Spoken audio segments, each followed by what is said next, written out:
But for right now, friends, I'm completely frustrated by your unspiritual dealings with each other and with God.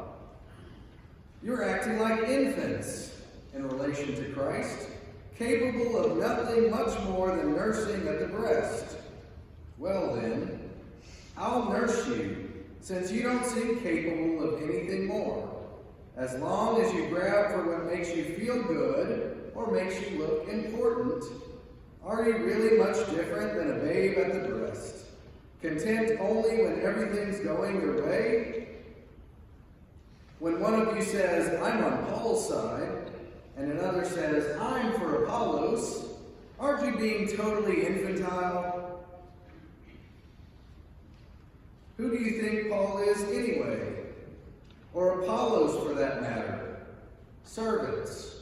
Both of us servants who waited on you as you gradually learned to entrust your lives to our mutual master.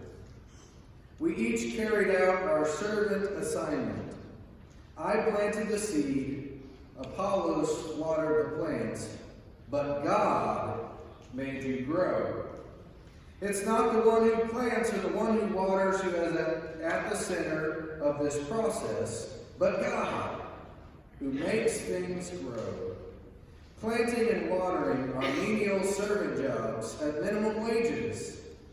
What makes them worth doing is the God we are serving. You happen to be God's field in which we are working. Friends, this is the word of our Lord. Thanks be to God. Amen. Now, friends, I'll admit I like to be playful and childlike, but when I'm not at my best, I can be quite childish. Some of you have learned that about me already. But I hate that we are so divided as a nation and as a church in the United States right now. There has never been a more relevant letter for our time than 1 Corinthians. In our political, social, and religious divisions, we have become more and more like the Corinthians that Paul was speaking to.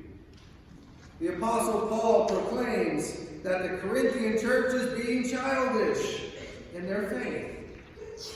And just like them, we are also obsessed with sex.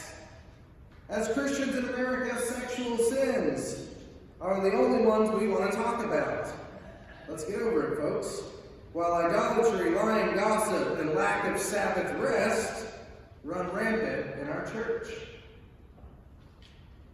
Instead of dwelling on our divisions, maybe we should consider our common ground across denominations, that we are all sinners in the need of God's grace.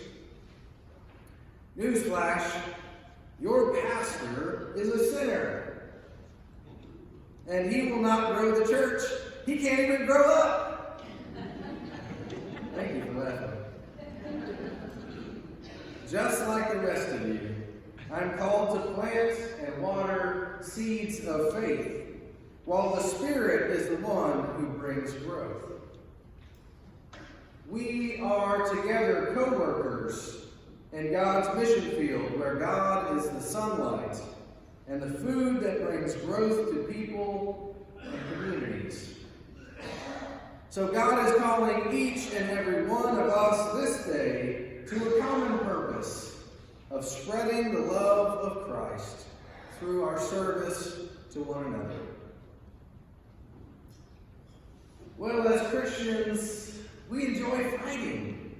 We like to fight with each other like siblings in a family, right? We like to fight about the best way to do and be church. And this, of course, is childish behavior, and it turns many people away from the church.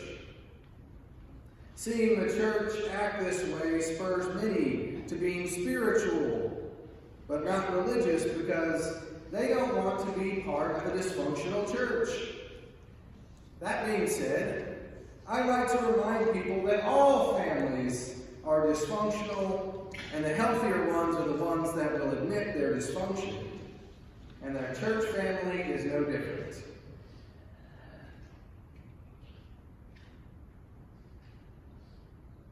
So friends, we need to beware of any church or family that act like they are perfect and they have it all together. They're messed up like the rest of us. All Christian leaders are minor servants with God taking charge of the growth of the church. Followers of Jesus all have equally insignificant work in the kingdom. We are the worker bees, and God is the queen, ruling over each and every one of us. As co-workers with God, childish divisions only slow down our productivity. So since we have this tendency to be spiritually childish, I will explain Paul's message with a short children's story by Pedro Pablo San Cristian. It's a take on Noah's Ark. You probably haven't heard this one before. On Noah's Ark, things were getting a bit boring. 40 days and 40 nights in an ark. It's like being on a cruise ship with coronavirus. Noah and his animals had spent so many days secluded there that they started organizing games and activities to amuse themselves. But with all that pent-up energy, the games got rather rowdy, and a woodpecker ended up drilling a hole in the bottom of the ark. As water began entering the boat, the hole got bigger and bigger. So more water came in and things got a bit worrisome. One by one, different animals tried to fix the hole.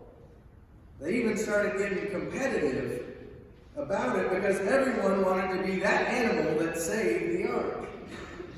The beaver built a dam over the hole, but not even that worked. Everyone was scared, worried that the boat would sink any time. That was until the bee started talking.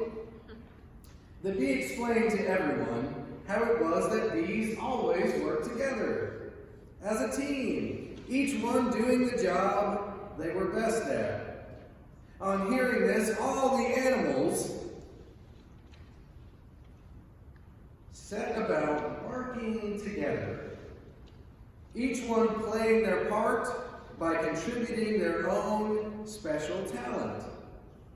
The birds grabbed onto parts of the ark with their beaks and flapped their wings furiously, lifting the boat up a little. The elephants sucked up water in their trunks and shot it back into the sea. The fastest animals ran here and there, collecting materials. Those used to making nests took this material and stuffed it quickly into the hole. And so, working together, the animals managed to reduce the amount of water coming into the ark. But they still hadn't stopped it completely. Desperate, they kept asking each other if there were any other animals that could help.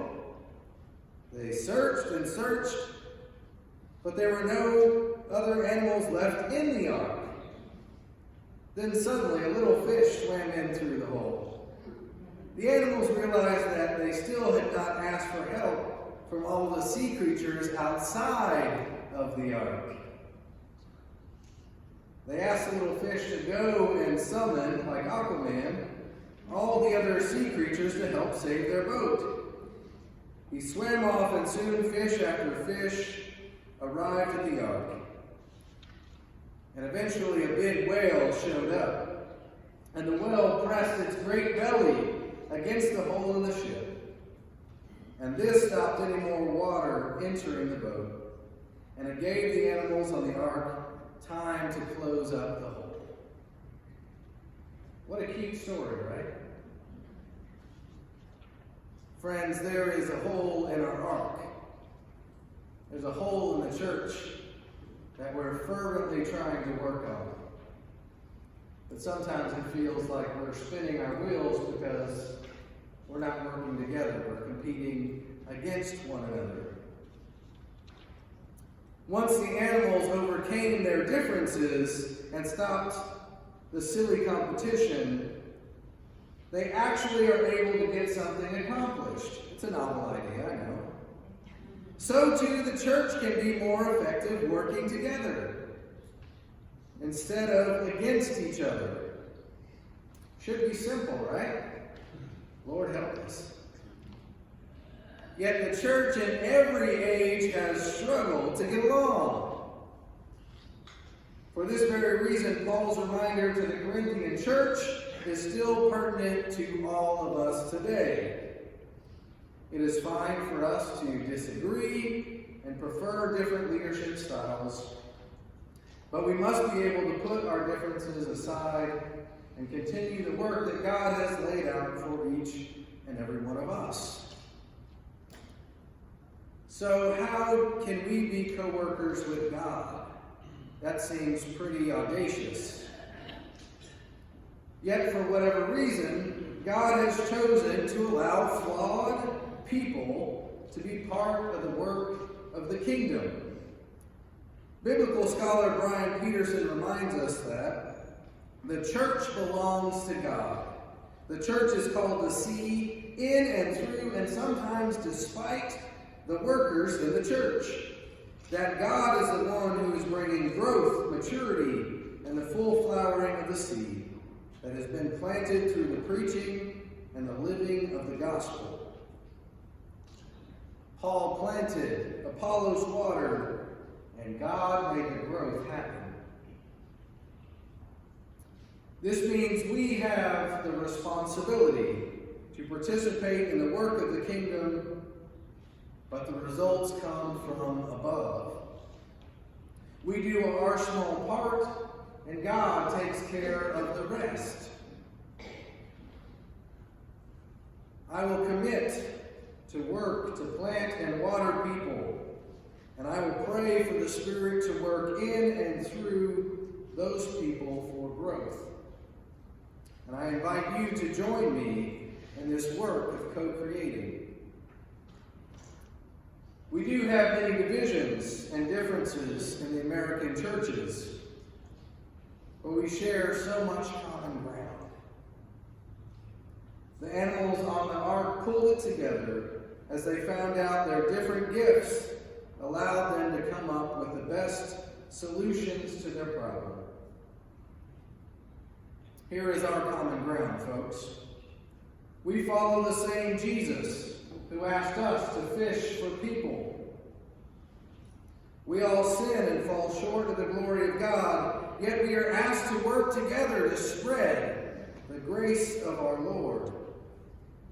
We all have the ability to plant people in the good news and to water them with loving service. As we work together for the common good of our neighbors, God will indeed provide the growth.